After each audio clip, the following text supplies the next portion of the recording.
유다 백성들이 예레미야 선지자를 죽이려고 꾀했던 사건은 계속 이어지고 있습니다. 이 아나돗 백성들이 이 예레미야와 동족이라고 그랬잖아요. 동족이 죽이려고 하는 거거든요.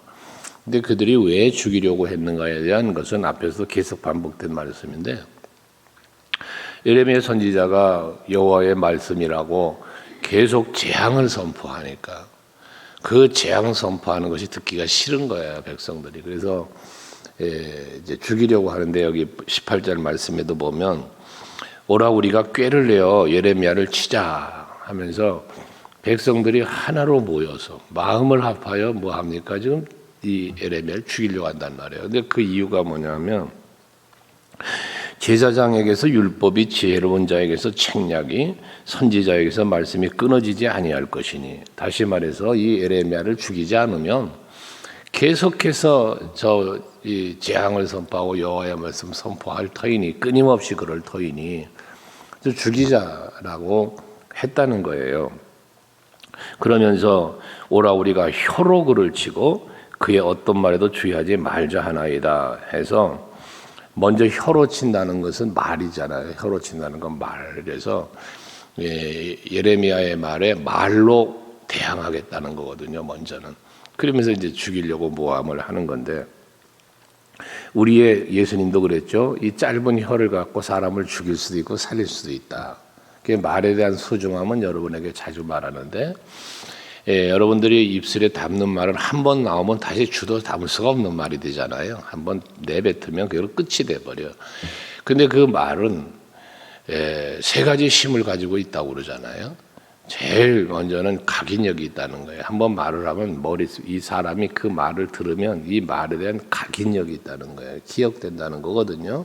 아마 여러분들 중에도 누군가가 한 말 때문에 그 마음에 상처가 되면 계속 그 말이 기억되어져요. 이 각인력이라는 거예요. 근데 이 각인력이라고 하는 것은요, 상대방만이 아니라 자기 자신에게도 있는 거예요. 내가 말하면 늘 말하지, 내가 말을 하면 이 말을 상대방만 듣나요? 나도 듣잖아요. 하기 때문에 긍정적인 말, 감사의 말 많이 하고 살다 보면 내 스스로가 그 말을 들으며 거기에 익숙해지는 거예요. 그게 복된 삶을 사는 거예요. 그런데 이 입술에서 쏟아내는 말이 비신앙적인 말, 저주의 말, 불평의 말 쏟아내면 그 말을 내가 들어요. 그게 말대로 되어지는 하나님의 역사를 우리가 말하는데, 이 개인에게 타인에게 주는 각인력이라는 게 있단 말이에요. 그런가 하면 견인력이라는 게 있다는 거예요. 말은 잡아당기는 힘이 있다는 거거든요. 그러니 자, 선한 말을 했어요. 누가 다가오겠어요? 선한 사람이 다가오겠죠. 악한 말을 했어요. 누가 다가오겠어요? 누가 이끌려오겠어요? 악한 사람이 이끌려오겠죠. 여기 지금 백성들이 오라 우리가 지금 저 선지자 죽이자고 말하기 악한 말이잖아요. 누가 모이겠어요? 악한 무리가 모이겠죠. 그 여러분의 말은 여러분 주위의 사람들을 형성해 가는 거예요. 선한 말과 좋은 말 하는 사람은 좋은 사람이 곁에 있는 거예요. 근데 악한 말과 부정적 말을 하는 사람의 주변에는 그런 사람이 모이는 거예요. 이 견인력이라는 게 말의 힘이라는 거거든요. 그런가 하면 성취력이라는 게 있단 말이에요. 성취력이다. 이건 말대로 되어지는 거예요. 그러니 내가 말한 대로 된다고 하면 어떤 말을 해야 되겠습니까? 선한 말을 많이 하면 선이 이루어지는 거예요. 내 삶의 현장에서. 그래서 여러분, 말 잘하는 사람 되지 말고 잘 말하는 사람이 되라는 말을 수없이 하는 거예요. 여러분, 말을 청산유수처럼 말 잘하는 사람 말고 말을 골라서 하는 사람. 내가 이 말을 했을 때 이 말이 유익한 말인가 해로운 말인가, 선한 말인가 악한 말인가 항상 헤아리면서 할 수 있다면 그 사람은 정말 성공하지 않겠습니까? 그냥 그 순간순간의 감정으로 그냥 내뱉어 버리면 주체할 수가 없어요, 그런 사람은. 그러니까 여러분들은 오늘도 한날 잘 말하며 사세요. 그러면 그것이 여러분에게 복이 될 겁니다. 이들은 혀로 그를 친다 했어요. 그러니 결과적으로 저들은 주의 종을 죽이려고 대적했지만 그러나 이 예레미야를 대적한 선지자를 대적하는 그 행위는 뭐에 해당돼요? 하나님을 대적하는 행위가 되는 거죠. 모세를 대적했던 이스라엘 백성들, 하나님 앞에 모세가 이 예레미야처럼 기도하잖아요. 그때 하나님이 뭐란 말합니까? 모세야, 저들이 너를 대적하는 것은 너를 대적함이 아니요 나를 대적하는 것이다. 저 백성들은 목이 곧은 백성들이다. 라며 하나님이 그들을 치시려고 할 때 모세는 또 그들을 위하여 중보하며 기도하는 그런 모습을 볼 수 있지 않았습니까? 이건 꼭 주의 종에만 해당되는 게 아니에요. 이건 서로 간에도 마찬가지인 거예요. 저 아브라함의 이야기를 여러분에게 했죠. 아브라함에게 하나님이 언약을 하실 때 무슨 언약을 하셨습니까? 창세기 12장에 보면 너를 축복하는 자에겐 내가 복을 주고 너를 저주하는 자를 내가 저주하리라 그러셨잖아요. 이게 하나님이 아브라함과의 언약인데 아브라함과의 언약은 무슨 언약? 택한 자와의 언약이란 말이죠. 그럼 오늘 여러분들과의 언약으로도 유효한 거거든, 이 언약은. 그러니까 여러분들이 성도 간에 서로에게도 축복의 말을 많이 하면 그 복이 내게도 오는 거예요. 근데 서로를 저주하거나 비판하거나 불의의 말을 쏟아내면 그 말한 것이 내게로 돌아오는 거예요. 이게 하나님의 언약이란 말이에요. 그래서 여러분들이 서로를 축복하며 긍정적인 감사의 말을 서로에게도, 하나님에게뿐 주의 종에게만 아니라 여러분 서로에게도 이런 말을 잘하고 살 때 그게 여러분들에게 복이 된다는 사실도 잊지 마셔야 해요. 그래서 이렇게 대적하는 저들의 너를 놓고 이제 예레미야는 19절 이하의 기도를 하는데 나를 돌보사 나와 더불어 다투는 그들의 목소리를 들어보시옵소서라며 이 기도를 하잖아요. 이 기도가, 이 마음이 여러분에게 있어야 돼요. 우선적으로 뭐냐 하면 하나님이 아신다는 거예요. 하나님이 보셨고 하나님이 들으셨다는 거죠. 제가 과거에 오래전에 개척교회 할 때 어떤 좀 이렇게 안 좋은 일이 있었을 때요. 신방을 갔다 오면서 이제 생겼던 일인데 마음이 너무 아파서 그냥 이렇게 돌아오는 중에도 사모랑 둘이 돌아오면서 아무 말도 안 했어요. 근데 도착해서 교회 도착을 해서 보니까 옆에서 울고 있어. 그래, 이런 일 갖고 이러면 더겠냐. 자, 잘 견뎌내고 이겨내야지. 그러고 내리면서 한마디 했어. 한마디. 하나님도 보셨지요. 말 한마디 그거 하나 해서 하나님도 보셨지요. 근데 하나님은 보셨더라고. 들으셨더라고.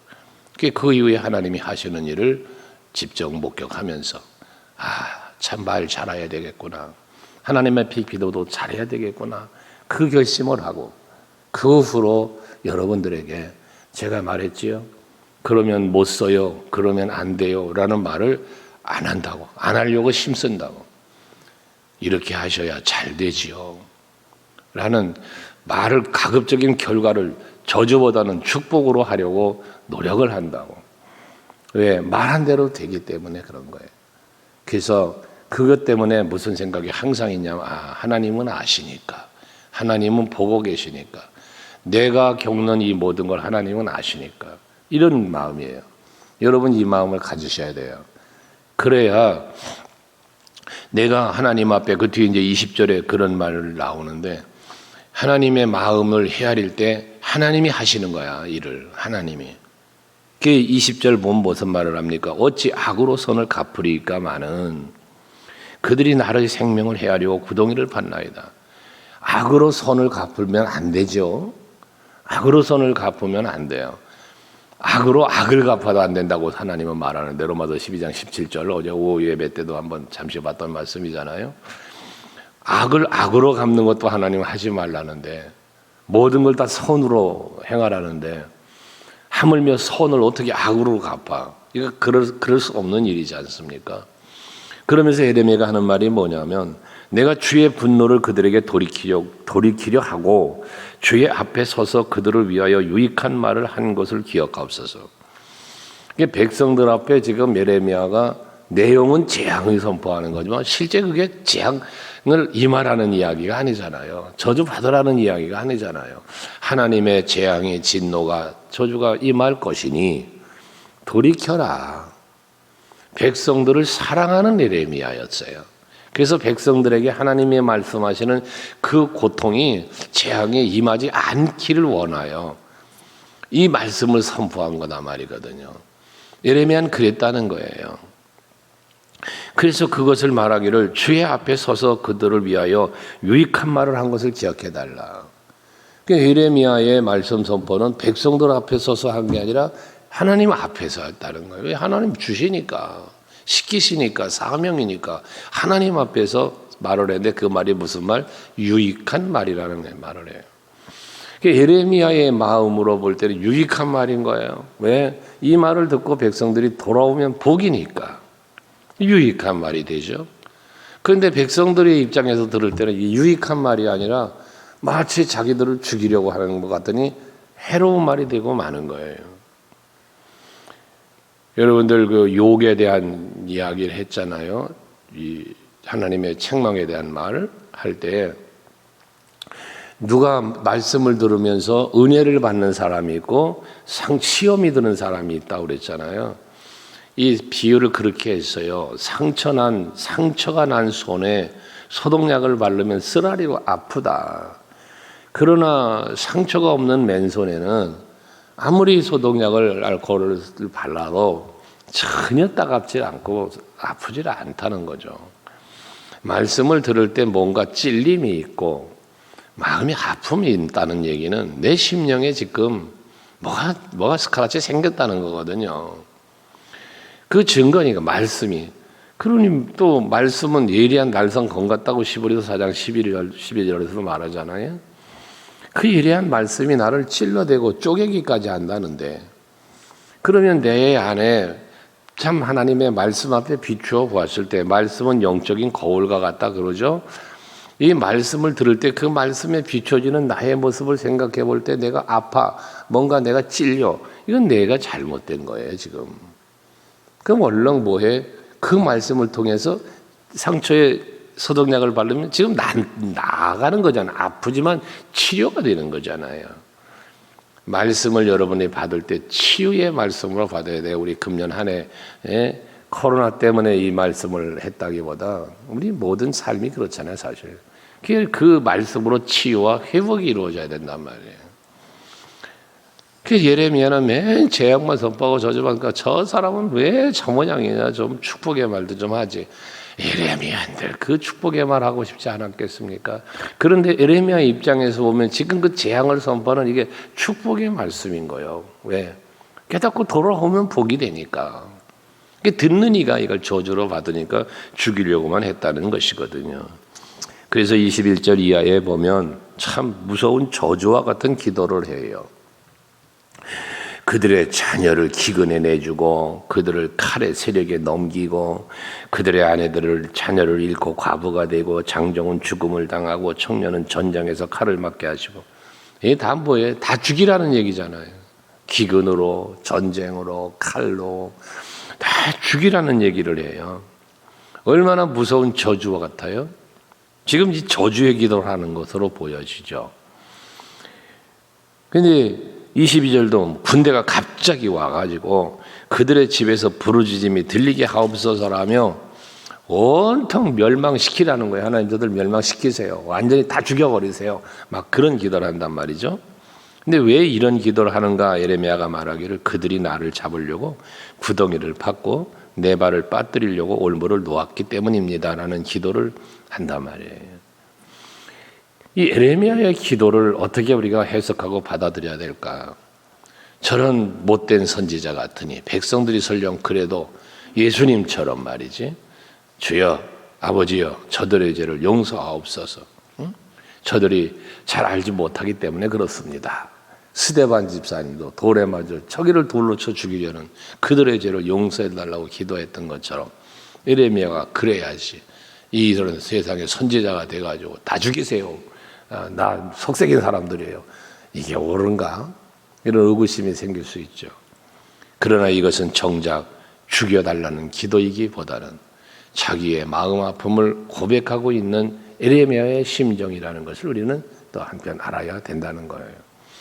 22~3절도 마찬가지인데 여호와여 그들이 나를 죽이려 하는 계략을 주께서 아시오니 그랬잖아요. 주께서 아시오니 그 악을 사하지 마시옵고 그들의 죄를 주의 목전에서 지우지 마시고 그들의 주 앞에 넘어지게 하시되 주께서 노하시는 때 이같이 그들에게 행하옵소서라는 기도를 했는데 궁극적인 것은 뭐냐 하면 앞에서도 말한 것처럼 주께서 다 아시오니 주께서 다 아시오니 라는 거예요. 예레미야의 마음에는 내가 저들이 나를 대적해서 내가 어떻게 할 수 있는 방법도 없고 나는 할 수 없단 말이지. 그러니 모든 걸 하나님이 주권적으로 하시라는 말씀이거든요. 근데 이 내면 속에 뭐가 있다고 그랬어요? 이 내면 속에 이런 무서운 저주와 같은 말을 하지만 그 내면 속에는 뭐가 있어요? 예레미야 심정에는 백성들이 그 재앙이 백성들에게 임하지 않기를 원하는 마음이 예레미야에게 있다 말이에요. 근데 이 마음은 누가 준 마음? 하나님이 주신 마음이고요. 그 예레미야 마음도 아시는 하나님이다 말이시죠. 그래서 악으로 저들에게 갚기를 원치 않는 이 예레미야의 마음을 볼 수 있는 거예요. 비록 저주를 선포하는 것 같고 비록 하나님께서 저들을 꾸짖어 달라는 말하는 것 같지만 여기서 그들의 악을 사지 말라는 것은 그들의 행위라는 것보다도 그들을 다스리고 있는 그 악한 마음을 다스려 달라는 것이라고 볼 수 있지 않겠습니까? 여러분 누군가가 나에게 악으로 대할 때에 그 악에 대한 여러분들의 마음 어떻습니까? 어린아이들이 그랬다죠. 하나님 내 동생이 내 눈을 찔렀어요. 그러니까 하나님께서 내 동생 눈 좀 찔러주세요. 그리고 기도한 어린 유치부 아이들이 있다고는 기도를 드린 일이 있어요. 그 아이들의 마음은 역시 하나님께 기도하는 마음인데 그런 우리들의 기도는 예레미야에게는 그런 기도가 아니잖아요. 그의 진실된 마음이 담겨져 있는 기도이라는 것을 말하고 있습니다. 중요한 것은 하나님은 우리들의 죄가 그 목전에서 뒤에 사하지 마시고 지우지 마시고 예레미야는 그랬는데 이 결국은 뭡니까? 회개하지 않는 백성들의 안타까워하는 예레미야의 마음을 볼 수 있다는 거예요. 하나님은 회개할 때는 그 죄를 다 용서하신다는 것이 하나님의 약속이지 않습니까? 그러니까 여러분들도 악한 마음이 찾아올 때 얼른 회개하고 악을 악으로 갚지 말고 선으로 갚기 위한 노력을 하시고 예레미야처럼 이렇게 저주하는 기도와 같은 이런 기도조차도 하지 않을 수 있는 여러분들이 되셔서 모든 내 형편을 다 아시는 하나님이시기 때문에 그 하나님 앞에 그저 아뢰는 거로 끝나는 거예요. 그 다음 일은 누가 해요? 하나님이 하시는 거예요. 다윗 보세요. 사울왕이 자기를 죽이려고 하잖아요. 그러나 다윗은 그 사울왕을 죽일 수 있는 기회가 2번이나 있었어요. 하지만 안 죽였어요. 왜? 하나님이 세운 하나님의 사람이기 때문에 하나님이 하실 거야. 하나님이 하실 거야. 그래서 그는 그의 손으로 그 사울왕을 죽이지 않았어요. 훗날 하나님이 전쟁으로 치시고 또 다른 사람을 통해서 사울왕을 죽이시죠.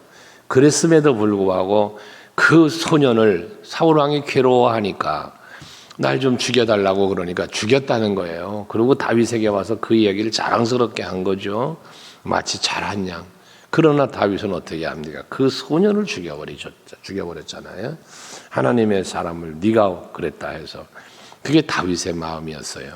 그러므로 여러분들 정말 신앙생활에서 성경의 인물 중에서 본받고 싶은 인물, 저에게 아이들을 축복하거나 여러분을 축복할 때 항상 하는 기도 아닙니까? 자녀들을 위해서 기도할 때 정말 여자아이들에게는 에스더같이 드보라같이 하나님 앞에 쓰임을 받을 수 있는 귀한 아이들이 되게 해달라고, 남자아이들에게는 요셉처럼 복되게 다니엘처럼 강한 믿음, 다윗처럼 큰 믿음을 달라고 그러고 기도를 하는데 그 인물들이거든요. 개인적으로도 마찬가지죠. 우리가 낮엔 해처럼 밤엔 달처럼 그 찬송가에 찬양이 나오는 것처럼 예수님처럼 바울처럼 그렇게 살 수는 없을까? 길은 찬송하는 것처럼 여러분들도 아버지여 나에게 다윗처럼 정한 마음을 주세요. 정직한 영을 내게 주세요. 기도할 수 있어야 하고 모든 악을 선으로 이겨내며 하나님께 맡기고 아뢰는 것으로 나는 끝나고 그 다음은 하나님이 알아서 하시도록 그렇게 살아갈 수 있는 내가 되게 해달라고. 내 마음을 지켜주고 내 입술의 말을 지켜주고 내 삶의 모든 발걸음을 지키고 인도해 달라고. 날마다 기도해야 될 기도의 제목들입니다. 오늘도 한날 여러분 그렇게 기도하시고 그 기도를 꼭 하시고 그렇게 사셔서 하나님이 베푸시는 은혜 속에서 평안 속에서 이 한날도 복되게 살아가시기를 바랍니다.